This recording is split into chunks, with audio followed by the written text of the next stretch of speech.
علم وراثت علی میں پائی تھی۔ حضرت مخدوم اشرف سمنانی رضی اللہ تعالیٰ عنہ 14 سال کی عمر کے ہو رہے تھے، 7 سال میں حافظ قرآن ہوئے، 14 سال کی عمر میں جتنے علوم متداولہ اس وقت تھے، معقولات، منقولات، منطق، فلسفہ، زجر، ساری چیزیں، علم مناظرہ، علم مقابلہ، علم تصوف، علم فقہ، علم تفسیر، علم اصول حدیث، علم حدیث، یہ تمام علوم متداولہ سے فارغ ہو کر آپ 14 سال کی عمر میں مفتی کامل بن چکے تھے۔ 14 سال کی عمر میں مفتی کامل بن چکے تھے۔ اب ظاہر سی بات ہے 14 سال کی عمر کا حافظ، قرات سبا کا قاری، بہترین عالم دین، مفتی کامل، فاضل، محدث، فقیہ، مفسر، 14 سال کی عمر میں یہ سب کچھ اللہ نے انہیں غیب سے عطا فرمایا۔ لیکن اس وقت کے علماء کا کہنا یہ ہے، مخدوم اشرف سمنانی رضی اللہ تعالیٰ عنہ مدرسے سے نکلتے تھے، ظاہر سی بات ہے علماء کا ایک انداز الگ ہوتا ہے، علم جب آئے تو اس کا انداز الگ ہوتا ہے، تو مولانا کہتے ہیں، اب جو علم دین حاصل کیا ہے اسے کیا کہتے ہیں؟ مولانا۔ تو اس زمانے کے علماء کہتے ہیں اکثر ہم نے اشرف کو مولانا اشرف کم دیکھا، فقیر اشرف زیادہ دیکھا۔ فقیر اشرف کا مطلب کیا ہے؟ ان کے اندر طمع، حرص کچھ نہیں، بلکہ علم حاصل کرنے کے بعد اور اس کم عمری میں اتنے مقامات حاصل کرنے کے بعد بھی زہد کی طرف زیادہ توجہ تھی، ترک دنیا کی طرف زیادہ توجہ تھی۔ اللہ ان کا صدقہ ہم غریبوں کو عطا فرمائے۔ حب مال، حب جاہ، حب دنیا، یہ ایسی غلاظتیں میرے عزیزوں کے مومنین کو تباہ کر ڈالتی ہیں۔ مخدوم اشرف سمنانی رضی اللہ تعالیٰ 14 سال کی عمر میں کن کن علوم سے آپ بہرہ مند ہو چکے تھے؟ حافظ، قاری قرآن، وہ بھی 7 قرأتوں کے امام، عالم دین، فاضل دین، مفتی کامل، مفسر، فقیہ، محدث، یہ سب ہونے کے بعد 15ویں سال کی آپ کی عمر مبارک تھی۔ میں شروع سے چل رہا ہوں آپ کی سیرت طیبہ پر۔ 15ویں سال کی عمر تھی، آپ کے والد ماجد سید ابراہیم رحمۃ اللہ تعالی علیہ کا وصال ہوا۔ آپ کے انتقال کے فوراً بعد ہی 15 سال کی عمر میں تخت شاہی پر آپ کو بٹھا دیا گیا، بادشاہت کا تاج آپ کے سر پر رکھ دیا گیا۔ کسی نے یہ نہیں کہا کہ 15 سال کا بچہ کیا بادشاہ بنے گا، بلکہ اس وقت کے جتنے سرور تھے، بڑے بڑے کچ کلاہ تھے، سبوں نے اپنے سر جھکا لیے، اس لیے کہ مخدوم اشرف سمنانی رضی اللہ تعالیٰ 15 سال کی عمر میں جب کرسی شہنشاہیت پر جلوہ بار ہوئے تو آپ کے فیصلوں کو دیکھ کر کے لوگ اش اش کر جاتے تھے، آپ کے احکامات کو دیکھ کر کے ایسا لگتا تھا جیسے کوئی 80 سال کا تجربہ کار بادشاہ اس کرسی پر بیٹھا ہوا۔ 15 سال کی عمر میں بادشاہت آپ کے کندھوں پر آ چکی تھی، لیکن اس بادشاہت کو آپ نے سرے سے انکار ہی نہیں کیا، ختم ہی نہیں کیا، بلکہ اس کو سنبھالا۔ کتنے سال؟ 10 سال تک اس عدل کی کرسی پر آپ قائم رہے اور پورے سمنان کو عدل و انصاف سے بھر دیا۔ پوری دنیا میں اس وقت سمنان کا سکہ چلنے لگا اور ہر کوئی یہ کہتا تھا کہ اور تو اور بادشاہ بیٹھتے ہیں کرسیوں پر، لیکن سمنان کی کرسی ایسی ہے جس پر نائب رسول اور آل رسول بیٹھا ہوا ہے۔ یہ کرسی سمنان کی کرسی کی خصوصیت تھی، رسول اللہ کا بیٹا بیٹھا ہے اور رسول اللہ کا نائب بن کر بیٹھا ہے، علم دین کا وارث بھی ہے اور زہد و اتقا بھی ہے اور اللہ رب العزت کی عطا کردہ بے شمار نعمتوں سے سرفراز بھی ہے۔ مخدوم اشرف سمنانی رضی اللہ تعالیٰ 10 سال اس کرسی شہنشاہیت پر جلوہ بار رہے۔ اس کے بعد معاملات ایسے تھے کہ اس بادشاہت کی کرسی پر رہتے ہوئے بھی آپ کا دل رات کے وقت مصلی کی طرف لگا رہتا، دن بھر اگر رعایا کے معاملات دیکھتے، وزراء سپاہیوں کے حالات دیکھتے، رات کے وقت آتے اور تنہائی میں پوری رات مصلی پر گزار دیتے تھے۔ رات کا ایک مختصر حصہ آپ سونے کے لیے رکھتے، بلکہ 1/3 حصہ مکمل عبادت الہی کے لیے آپ نے وقت کیا تھا۔ ہے کوئی آج کا تھوڑے سے پیسے جس کے پاس آئیں وہ کھڑا ہو کر کے دکھائے رات کو؟ یہ بادشاہت جس کے پاس ہے وہ ساری سلطنت کا بار ان کے کندھوں پر ہوتا ہے، پوری رعایا کا بوجھ ان کے کندھوں پر ہوتا ہے۔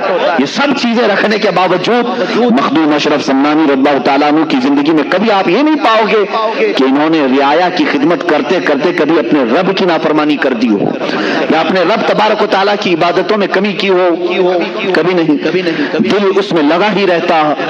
اور آج کے حالات کے اعتبار سے میں آپ کو بتاؤں, غربا اور مساکین کا عبادت کرنا تو ٹھیک ہے, اسی لیے مسجدوں کی صفوں میں زیادہ طور پر غربا نظر آتے ہیں. غریبی اچھی بھی ہے, اور کبھی کبھار غریبی یہ زحمت بن جاتی ہے اگر یہ کفر کی طرف لے جائے. اللہ تبارک و تعالیٰ اتنا دنیا میں رکھے کہ عزت کے ساتھ حلال کھائیں اور حلال کے ساتھ ہمارا خاتمہ ہو, یہ زندگی اچھی ہے. لیکن جانتے ہیں جن کے پاس پیسوں کی چربی آئی, یہ چربی اتنی موٹی ہو جاتی ہے کہ ان کو نمازیں بھاری پڑتی ہیں, رات کا گزارنا تو دور کی بات ہے. آؤ میں ایک طرف اس بادشاہ اعظم کا ذکر کروں جو سمنان کی کرسی پر فائز ہے, اور ایک طرف وہ جس کو دنیا کی ایک چھوٹی سی کرسی دی گئی. جیسے ہی اس کو نیتا کی کرسی ملی, سب سے پہلا کام جو ہوگا وہ یہ ہوگا کہ اپنے پیسوں کا انبار ان لٹیروں پر خرچہ کرے, شراب کے لیے, جوئے کے لیے, اور اڈے سجائے جائیں رات بھر. آج تقریباً نیتاؤں کے حالات اس طرح کے ہیں, میں سب کی بات نہیں کرتا, اکثر و بیشتر اپنا پرائیویٹ ایک ہاؤس بناتے ہیں فارم ہاؤس کے نام پر, یا پھر کہیں کلب ہوگا جہاں پر یہ رات بھر اپنے پیسوں کا اسراف کرتے رہیں گے. کرسی اسی لیے انہوں نے حاصل کی کہ راتوں کو عیاشی کی جائے, اور سمنان کی کرسی اس لیے حاصل کی گئی تھی کہ مصلی پر دل کی لذتیں حاصل کی جائیں, اپنے رب کی بارگاہ میں لذتیں حاصل کی جائیں. میرے عزیزوں, دنیا جس کے پاس آئی ان میں سے بہت کم ایسے لوگ ہیں جو امتحان میں کامیاب ہو جاتے ہیں, ورنہ اکثر کو اس دنیا نے, اس دولت نے رب تبارک و تعالیٰ سے دور کر دیا ہے. ہم نے تاریخ میں یہ بات بھی پڑھی, بارگاہ رسول کریم صلی اللہ تعالیٰ علیہ وسلم میں ایک شخص حاضر ہوا, اس نے کہا غریبی اتنی ہے کہ پہننے کو کپڑے نہیں ہوتے. حضور نے فرمایا صبر کر, تیرے لیے اس میں اچھائی ہے. بار بار اس نے دعا کی, درخواست کی. اللہ کے حبیب صلی اللہ علیہ وسلم نے ایک بکری دی اور کہا جائے اس میں اللہ تجھے برکت دے. اس بکری میں اتنی برکت ہوئی کہ بچے بکری کے بڑھتے گئے. اس شخص کو مدینہ چھوڑنا پڑا, بکریوں کا ریوڑ رکھنے کے لیے مدینے کے باہر ایک میدان میں رہنا پڑا, اور وہاں رہتے رہتے اتنی بکریوں کی فوج اس نے جمع کی.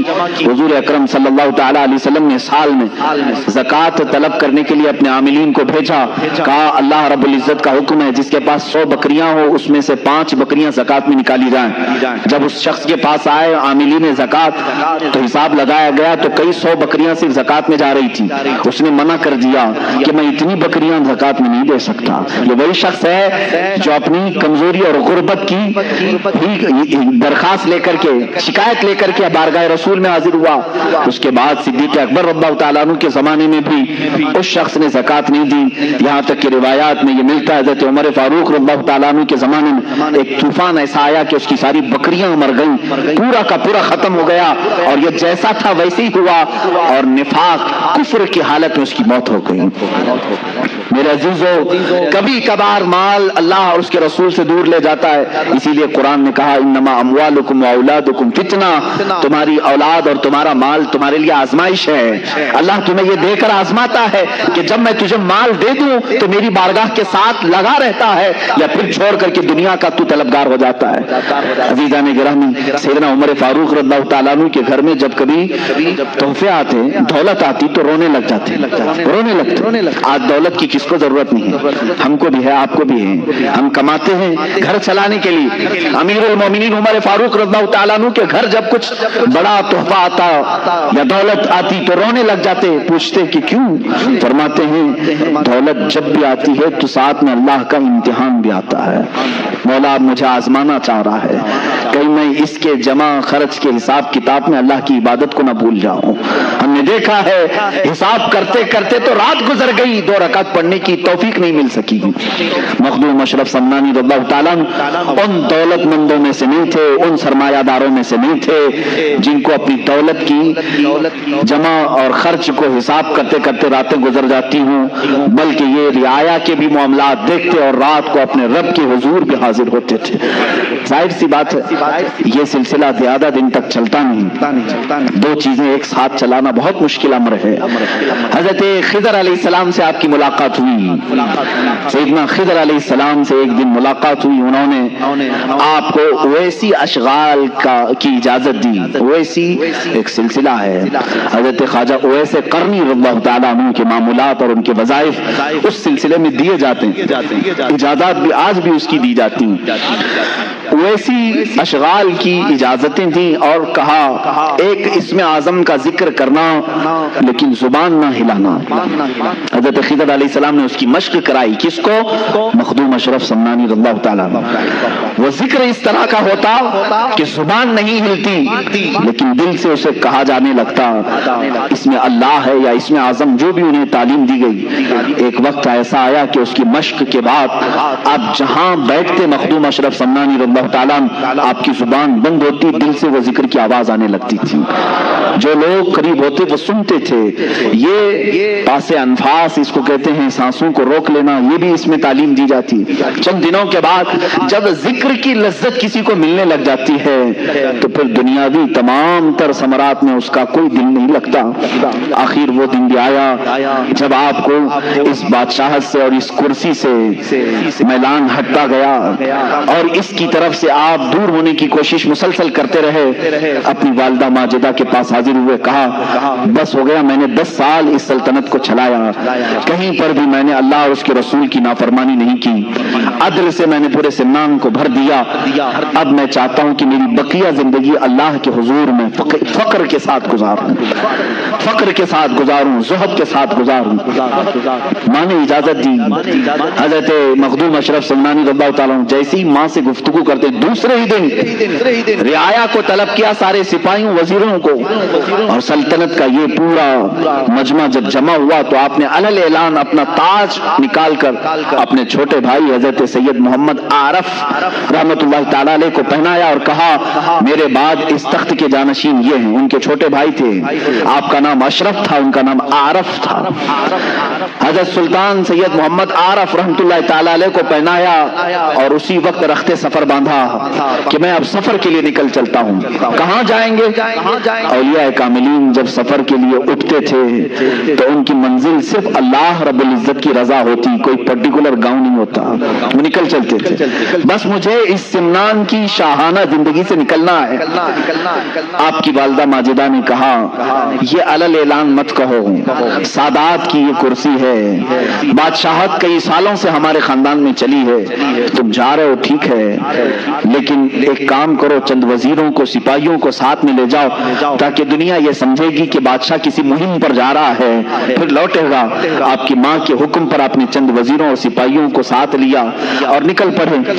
سمنان کے حدود سے جب باہر آئے، آپ جب سمرقند کی طرف، جو آج ازبکستان کا ایک علاقہ ہے، پہلے جو رشیا میں تھا، اس طرف کی آپ نے سفر کا ارادہ فرمایا، بیچ راستے میں سارے سپاہیوں اور وزیروں کو واپس کر دیا اور کہا اب اس سفر میں مجھے تنہا چھوڑ دو، میں ہوں اور میرا حامی و ناصر و مددگار میرا مولا ہے۔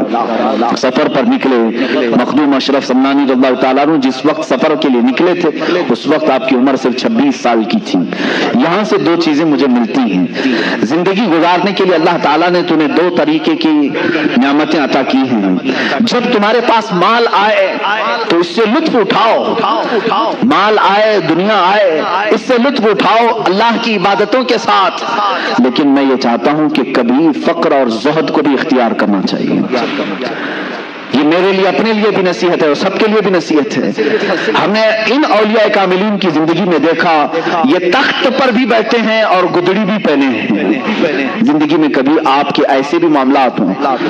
آج آپ نے بہت عالی شان بنگلہ بنایا ہے، اچھی بات ہے، میں اس کے خلاف نہیں جاؤں گا، آپ کی بڑی سی بڑی عمارت بناؤ، اچھے گھر میں رہ رہے ہوں، لیکن کبھی ایسا بھی کرو کہ زندگی میں ایک دن اپنے سارے بچوں کو لے کر کہو کہ آج ہم فاقہ اختیار کریں گے، دنیا کو دکھانے کے لیے نہیں، ہم صرف کھجور پر سحری کرتے ہیں، کھجور پر افطار کرتے ہیں، اس لیے کہ اللہ کی بہت بڑی نعمتیں ہمارے پاس موجود ہیں، لیکن اللہ کو عجز و انکساری اور فقر و فاقہ بھی پسند ہے۔ یہ ہم اپنی زندگی میں کر سکتے ہیں کہ نہیں کر سکتے؟ اچھی نعمتیں کھاؤ، میں یہ نہیں کہہ رہا کہ آپ بریانی نہ کھاؤ، چکن مٹن نہ کھاؤ، سب کھاتے رہیں، آپ حلال جو چیزیں کھائیں، لیکن ہماری زندگی میں کھاؤ، مہینے میں ایک دن ہو یا ہفتے میں ایک دن ہو، ایسا آنا چاہیے جس میں ہم زہد بھی کریں۔ زہد کہتے ہیں ترک دنیا کو، خواہشات سے دوری۔ ایک دن میں نے اس سے قبل شاید 1 سال ہو گیا ہوگا، ممبئی میں ہمارے بچوں سے میں نے ایک گزارش کی تھی، اے میرے عزیزو، آج کی اس بھری پری دنیا میں تمہارے لیے اگر کوئی چیز زہد بن سکتی ہے، زہد کہتے ہیں ہر اس چیز کو چھوڑ دینا جو اللہ کی رضا میں خلل پیدا کرے، زہد اس کو کہتے ہیں۔ مال خلل پیدا کر رہا ہے، میں مال کو چھوڑ دیا، بیٹا خلل پیدا کر رہا، میں نے بیٹے کو دور کیا، بیوی خلل پیدا کر رہی، میں نے بیوی کو الگ کر رکھا ہے، طلاق نہیں، اس سے دوری اختیار کی اپنے رب کی عبادت کے لیے، اس کو کہتے ہیں زہد، یہ زہد ہے۔ میں نے یہ اپنے بچوں سے گزارش کی تھی، اس زمانے میں سب سے بڑا زہد کیا ہے میرے اپنے نظر میں، میں اس کو بڑا نہیں کہوں گا، لیکن میں اپنی آج کے حالات دیکھ رہا ہوں۔ تمہاری زندگی میں ایک دن ایسا بھی لے آؤ، ہفتے میں ایک دن یا مہینے میں، کہ میں صبح سے لے کر شام تک اس موبائل کو ہاتھ بھی نہیں لگاؤں گا۔ حالانکہ موبائل اچھائیوں کے لیے بھی استعمال ہے، ایک دوسرے سے تعلقات اور ایک دوسرے کے لیے پیغام رسانی کا کام کرتا ہے، اس کے کل استعمال خراب نہیں ہے، لیکن خرابیوں کا شمار اس میں زیادہ ہے، اور انسان کی فطرت یہ ہے، قرآن کہتا ہے بل یرید الانسان لیفجر امامہ، انسان یہ چاہتا ہے کہ اس کی آنکھوں کے سامنے بے حیائی کی جائے، وہ بے حیائی کو دیکھنا زیادہ پسند کرتا ہے، انسان کی فطرت ہے۔ تم اگر روزہ رکھ سکتے ہو تو اس کا انٹرنیٹ کا روزہ رکھ کر کے دکھاؤ۔ یہ بات میں اس لیے کہہ رہا ہوں کہ آج ہر کس و ناکس اس کا ایڈکٹ بن چکا ہے، جیسے نشہ نہیں چھوڑ سکتے اس طرح سے اس کو چھوڑنا بہت مشکل ہے۔ آج لوگ اپنے ماں باپ، اپنے بھائی بہن، اپنی بیوی بچوں سے تو دور رکھ سکتے ہیں، انٹرنیٹ اور موبائل سے دور رہنا ان کے لیے بہت ہی دقت کی بات ہے۔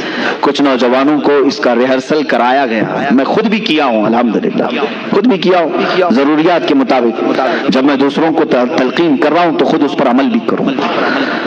جن بچوں نے مجھے رپورٹ آ کر کے بتائی کہ صبح کے وقت ہم نے ترک کر کے رکھا، دوپہر ہونے سے پہلے ہاتھوں میں کھجلی شروع ہوئی، بے چینی شروع ہوئی، کبھی آنکھوں میں بے چینی، کبھی بدن میں بے چینی۔ ظاہر سی بات ہے جو نشہ کا عادی ہے، نشہ نہ کرے تو اس کے جسم میں ہلچل ہوتی ہے۔ اسی طرح میرے عزیزو، خواہے نہ خواہے، چاہے نہ چاہے، ہم کسی چیز کے آج غلام بنے ہوئے ہیں۔ اگر تم زہد کر سکتے ہو تو کر کے دکھاؤ۔ آج کے زمانے میں مخدوم اشرف سمنانی رضی اللہ تعالیٰ عنہ اپنی زندگی میں ایسی کسی چھوٹی چیز کو انہوں نے نہیں چھوڑا تھا، وہ اتنی بڑی کرسی تھی جس کو بادشاہت کی کرسی کہتے ہیں، جس کو حاصل کرنے کے لیے پتہ نہیں کتنے قتل و قتال ہوتے ہیں، کتنوں کی جانیں بہائی جاتی، کتنوں سے جھوٹے وعدے کیے جاتے ہیں، کتنوں کے اوپر تلواریں کھینچی جاتی۔ اس کرسی کو حاصل کرنے کے لیے انسان کیا نہیں کرتا ہے، سب کرنے کے بعد کرسیوں پر چھپک کر بیٹھتے ہیں، چھوڑتے نہیں۔ مخدوم سمنا رحمت اللہ تعالی علیہ نے نہ اس کو حاصل کرنے کے لیے کوئی محنت کی تھی، بلکہ ان کے والد گرامی سے یہ وراثت میں آئی تھی، اور چھوڑنے کے لیے انہوں نے کوئی پس و پیش بھی نہیں کیا تھا کہ شرط رکھ کر کے دیا ہو کہ اتنا مجھے دے دے تو میں یہ کرسی چھوڑ دوں گا، جیسے ایم ایل اے بکتے ہیں، اتنے پیسے دے دو تو میں تیری پارٹی میں آ جاؤں گا، ادھر کی رکنیت چھوڑ دوں گا، ممبرشپ ختم کر لوں گا۔ مخدوم سمنا رحمت اللہ تعالی علیہ صرف اور صرف اپنے رب کی رضا حاصل کرنے کے لیے اپنے بھائی کی تاج پوشی کی، اور ہمیشہ کے لیے سمنان چھوڑ کر آئے، دوبارہ کبھی سمنان واپس نہیں گئے، کبھی واپس نہیں گئے۔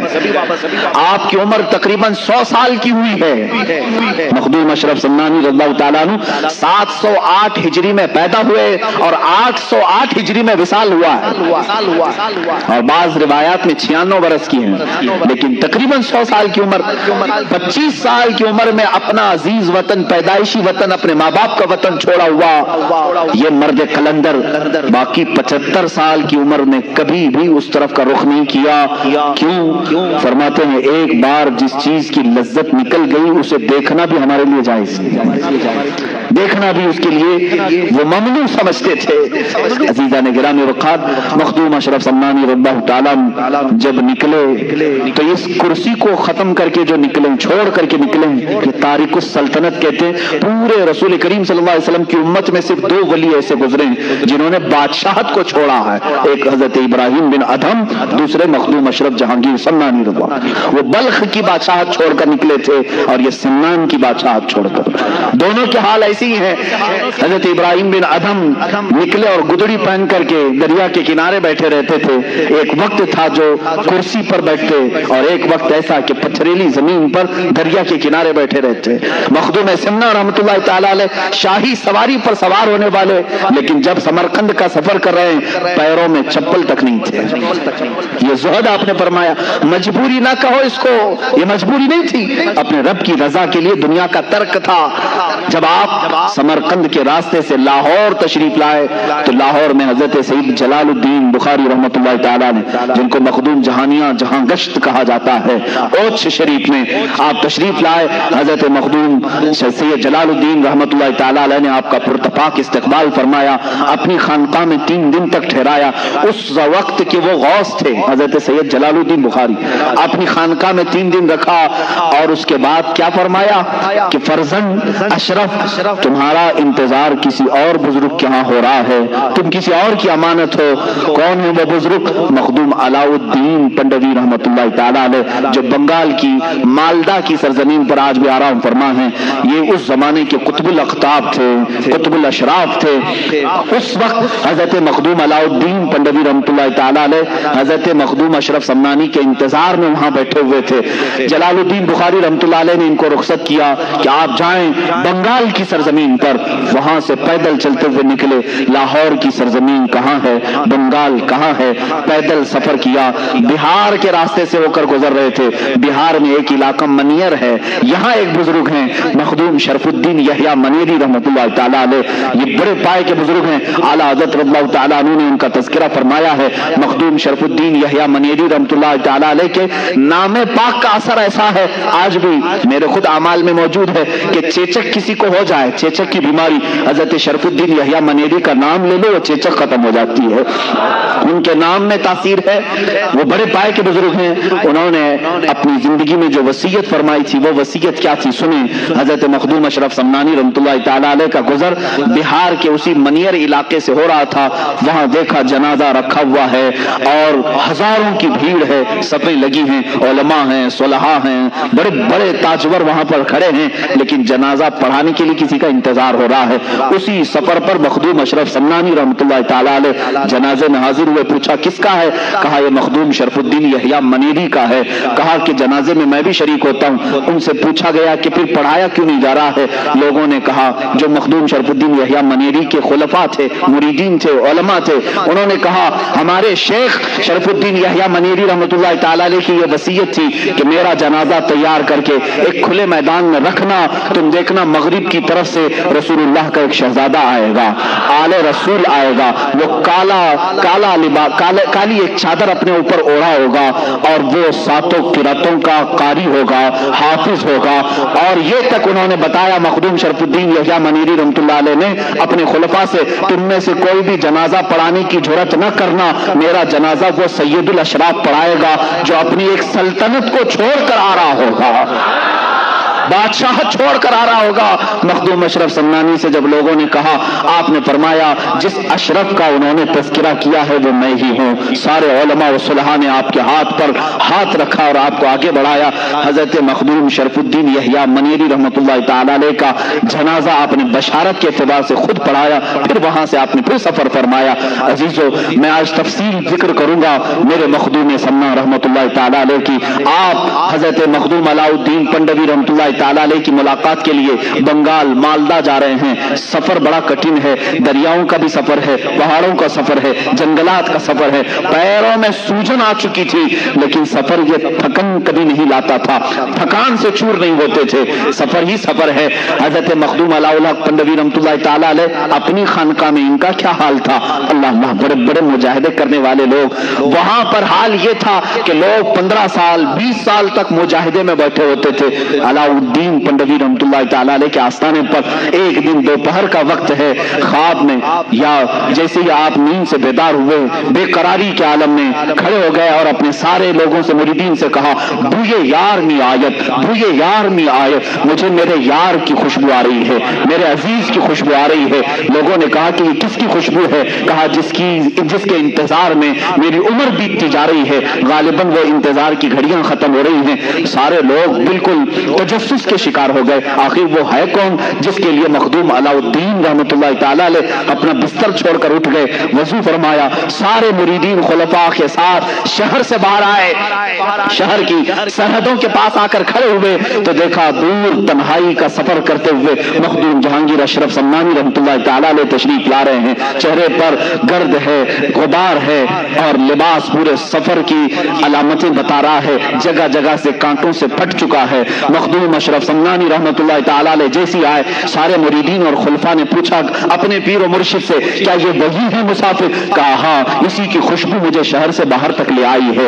آپ خود باہر آگے بڑھ کر کے مخدوم سنہ رحمۃ اللہ تعالی علیہ کے چہرے مبارک کو اپنے سینے سے لگایا، ان کی پیشانی پر بوسہ دیا اور پالکی منگوائی، کہا کہ اس سید زادے کو پالکی پر بٹھاؤ۔ حضرت مخدوم اشرف سمنانی رحمۃ اللہ تعالی علیہ ادب کے لحاظ سے آپ نے بیٹھنے سے انکار کیا۔ اس کے بعد حضرت مخدوم علاء الحق پنڈوی رحمۃ اللہ تعالی علیہ خود پالکی پر بیٹھے اور اس شہزادہ اعظم کو اپنے ساتھ بٹھایا، خانقاہ لے آئے اور اس کے بعد اس دن جشن کا ماحول تھا۔ بھلا مجھے بتاؤ، کوئی پیر اپنے ایک مرید کا انتظار کر رہا ہو، کوئی شیخ اپنے ایک خلیفہ کا انتظار کر رہا ہو، حضرت مخدوم اشرف سمنانی رحمۃ اللہ تعالی علیہ خانقاہ میں آئے ہیں تو مریدین کی باتیں سنو، کیا کہتے ہیں؟ کہتے ہیں برسوں بعد ایسا لگ رہا تھا ٹھنڈی راتوں میں کوئی ایک سورج طلوع ہوا ہے، اس لیے کہ جشن کا سما تھا، ہر جگہ اجالا ہی اجالا تھا، دو چہرے اتنے چمکتے تھے، ایک علاء الحق پنڈوی کا، ایک مخدوم سنہ کا۔ دسترخوان بچھایا گیا ہے، دسترخوان بچھائے گئے، اعزاز میں روٹیاں رکھی گئیں، سالن لائے گئے اور وہاں پان کی گلوریاں پیش کی جاتی تھی، پان کھائے جاتے تھے۔ مخدوم سنہ رحمۃ اللہ تعالی علیہ دسترخوان پر سامنے بیٹھے ہیں، علاء الحق پنڈوی رحمۃ اللہ تعالی علیہ سب سے پہلا جملہ کیا فرمایا؟ اولیاء کا دسترخوان بھی کیسا ہوتا ہے؟ کہا تشت لاؤ ہاتھ دھلانے کے لیے، ہم بھی دسترخوان پر ہاتھ دھلاتے ہیں۔ مخدوم سنہ سے ان کے شیخ نے کہا بیٹا فرزند اشرف اپنے ہاتھ دھو لو دنیا کی ہر لذت سے، دنیا کی ہر لذت سے ہاتھ دھو لو۔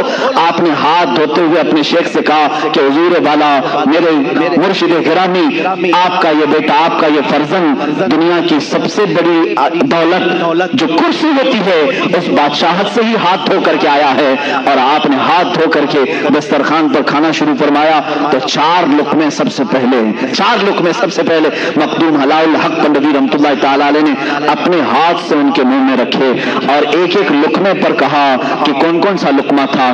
ایک طریقت کا تھا، ایک معرفت کا تھا، ایک اسرار و رموز کا تھا، ایک حقانیت کو پوچھنے والا تھا۔ یہ چار لقمے کھلانے کے بعد اپنا صافہ، اپنا امامہ نکالا، مخدوم جہانگیر اشرف سمنانی کے سر پر باندھا اور کہا بیٹا فرزند اشرف، میں زمانے سے اس خرقے کو سنبھالا ہوں، سلسلہ چشتیہ سلطان غریب نواز رضی اللہ تعالیٰ عنہ کی بارگاہ سے آیا ہوا یہ امامہ آج تک میرے پاس امانت تھا، اس سلسلہ چشتیہ کی ساری امانتیں میں نے تمہارے سر پر رکھ دی۔ یہ خرقہ پوشی ہوئی، آج یہ دن یہاں سے خلافت ہی دے دی گئی، آپ نے بیعت بھی کیا۔ مخدوم اشرف سمنانی رضی اللہ تعالیٰ اس خانقاہ میں تقریباً 12 سال تک گزارے، 12 سال تک۔ اس کے بعد اپنے پیر و مرشد سے اتنا لگاؤ تھا، ان کے بغیر وہ ایک پل بھی نہیں رہتے تھے۔ مخدوم اشرف سمنانی رضی اللہ تعالیٰ نے جب اپنی عمر کی 35ویں یا 37ویں سال کو پہنچے تو آپ کے پیر و مرشد نے کہا کہ اے فرزند اشرف، اب تمہارے اور ہماری جدائی کا وقت ہے، میں تمہیں اس امانت کو دے کر اس راستے پر بھیج رہا ہوں جو راستہ تمہارے انتظار میں ہے۔ تمہیں یہ ساری امانتیں اس لیے دی گئی ہیں کہ تم دین رسول کی تبلیغ کرو، رسول کریم صلی اللہ تعالی علیہ وسلم کی سنتوں کی تشہیر کرو۔ مخدوم اشرف سمنانی رضی اللہ تعالیٰ عنہ کو آپ نے بلایا اور جونپور کی سرزمین کی طرف اشارہ فرمایا۔ جونپور آج بھی اتر پردیش کا ایک علاقہ ہے، اور اس طرف اشارہ فرمایا،